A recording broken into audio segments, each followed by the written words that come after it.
Hi guys, today I'm speaking to you all over the computer and not facing the classroom in person. All of our lives have been put at a screeching halt, and none of us really could have predicted this 2 months ago when we first started our class.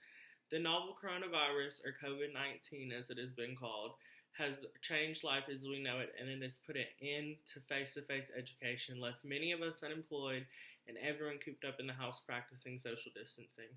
Had the government intervened earlier with all the information that they had at the time, the curve could have already been flattened and our lives could be going back to some sense of a new normal. By the end of my speech today, I hope to convince you all to agree with me America must be prepared for another situation like this. Due to the fact that I'm currently a political science major and one day hope to become an elected official, I of course have strong feelings about the situation we've all found ourselves in. I feel it is our responsibility to make sure we as a nation do not repeat these grave mistakes in the future. Today I will show you how COVID-19 has affected lives on a global scale, how our government handled the situation in comparison to others. Then I will attempt to persuade each of you why we should have guidelines on how to handle a pandemic should one rise again.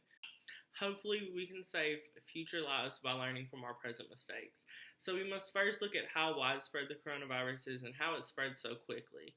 COVID-19 is far more deadly than it has been portrayed in the media at first. Nobody is immune to this virus, and anybody can catch it, especially people who are immunocompromised. They have weaker immune systems, so they can't really fight off the disease. It's very deadly to people that are immunocompromised.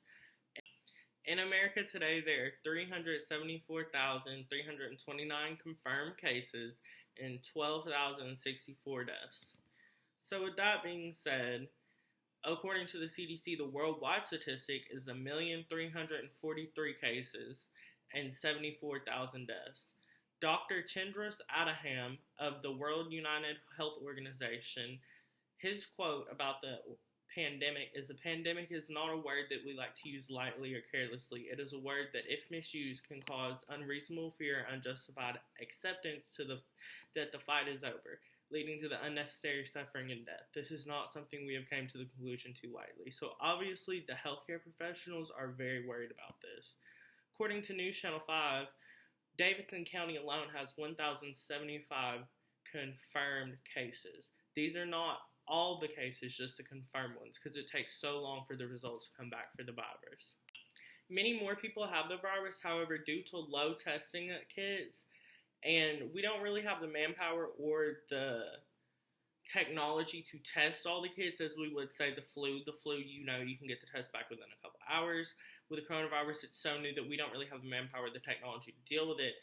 I personally have a friend named Morgan. Her mother thinks she might have coronavirus because she's been exposed to it. She was tested last Friday, and she was expecting, or 2 Fridays, she was expecting results last Friday, and they called and told her due to so many tests that the CDC has been given that she can expect her results within 7 to 10 more days. So it's a 14-day time span that Morgan's mother won't know she has coronavirus. So her and all 7 members of the house are not allowed to leave the house right now. But in this whole time, she could have the virus and be spreading it around to coworkers and not know it. And by the time the test will come back, the incubation period for coronavirus is pretty much over. So she'll know she has it about as the time as it's going away. And so that's what's going on all around America right now. So the virus itself is a respiratory virus, and it's spread through your mouth. So if you're up on someone, if you're within 6 feet of someone and you cough, or let's say you're at work and you cough on a surface, the virus can live on that surface for up to 5 days.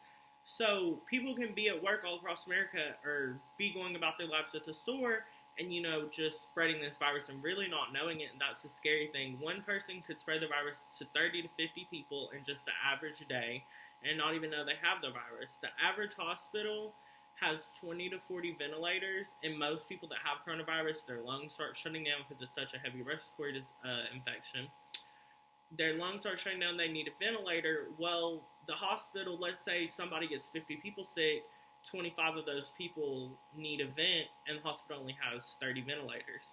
All 25 of those people are going to take all the ventilators. And so what's happening in the hospitals, ventilators are being triaged, which means the healthier patients, the younger patients, people like us will get them, while the older patients are just left to die, and it's really sad. The doctors and nurses who care for these patients are contracting the virus. I interviewed a doctor at the local St. Thomas Weatherford Hospital, and he's telling the story of kind of what's going on in their own hospital, but also what's happening all across America. These doctors and these nurses are caring for their patients as a normal day, and of course they're taking extreme precautions, but they're still contracting the virus, and so the doctors are getting the viruses, so there's not that many people left to care for the people. It's just really overwhelming our healthcare system.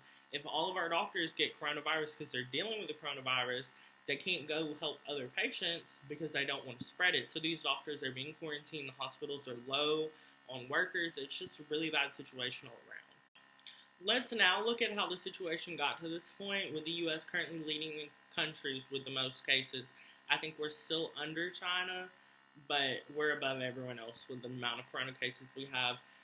The United States government had ample information to, warn everyone in our country about what to expect, and they really didn't do that. Lawmakers see no urgency to warn the public. There was a Washington Post article by Harry Stevens, and he kind of put together a bunch of different quotes from Donald Trump's tweets and also from him at rallies talking about the coronavirus. And Donald Trump was reported as saying that, it's just going to disappear, that we have it this was on January 22nd, we have it totally under control. It's one person coming in from China. We have it under control. It's going to be just fine. The people have nothing to worry about.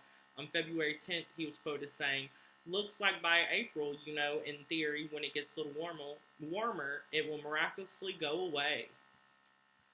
And then on February 14th, he said, the coronavirus is very much under control in the USA. Stock market's starting to look very good to me.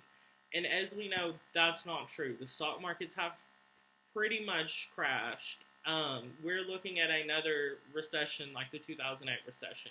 So the economy is in a terrible position right now. Part of what was going on then was when Donald Trump first took office, he fired the pandemic response team, which President Obama had put together. Trump fired them in 2018, and he didn't really know what to do. He didn't have the right people around him, so he was just trying to calm the public down and not freak out. But it's exactly the opposite of what he should have been doing. There was a ProPublica article by Derek Willis that a Senate Intelligence Committee was held over the, dangers of coronavirus and what could happen and what is projected to happen.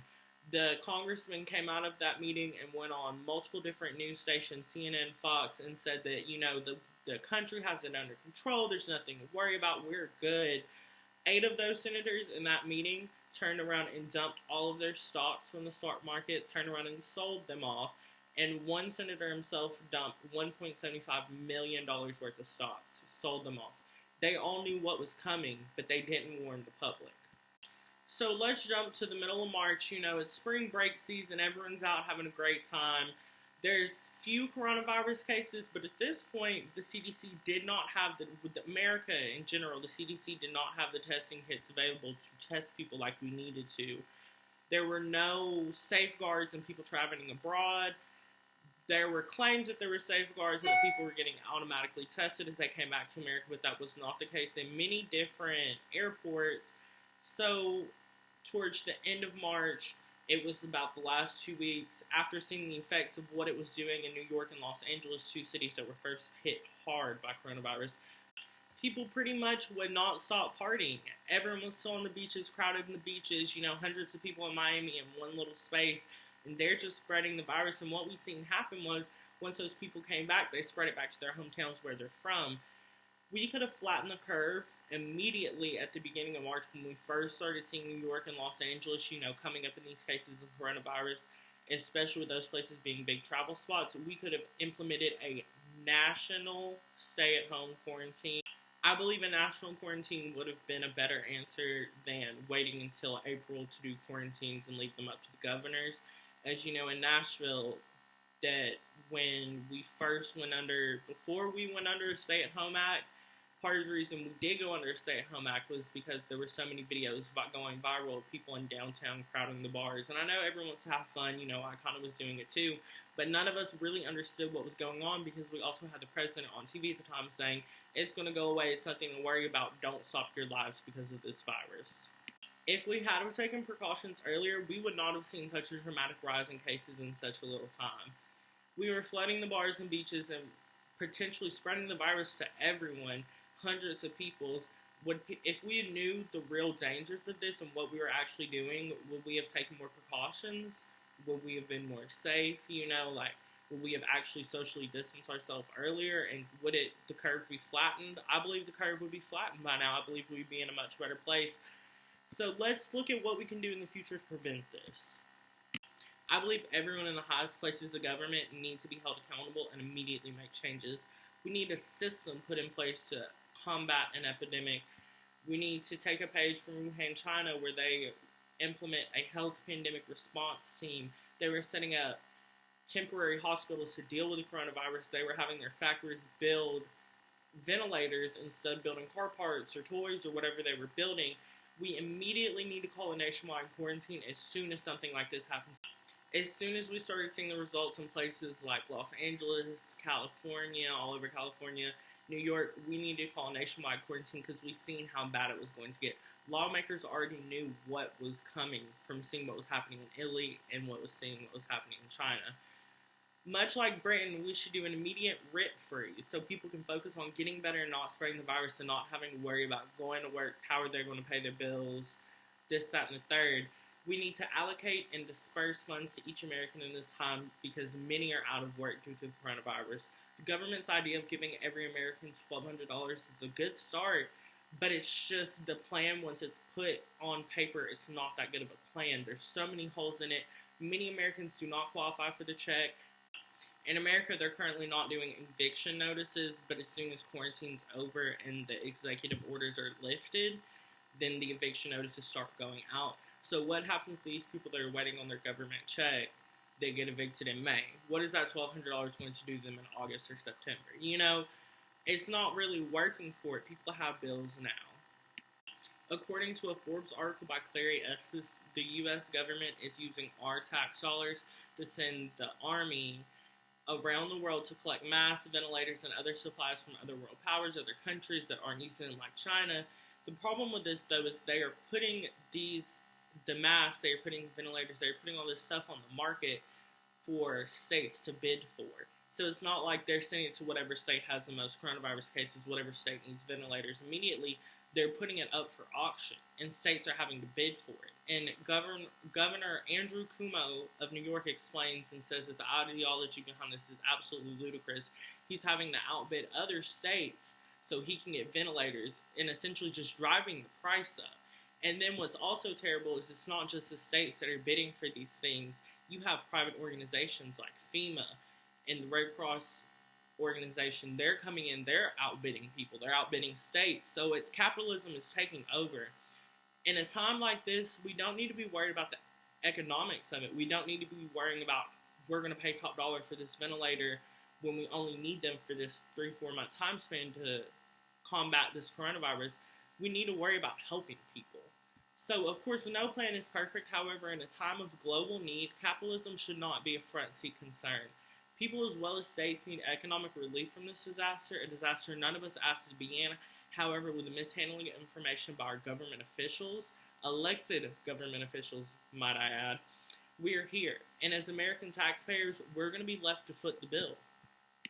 In conclusion, then, I'm pleading with each of you to take action to lobby your policymakers, your lawmakers, your elected officials that we need a national epidemic response team, and we need one ASAP. We do not need to deal with this ever again.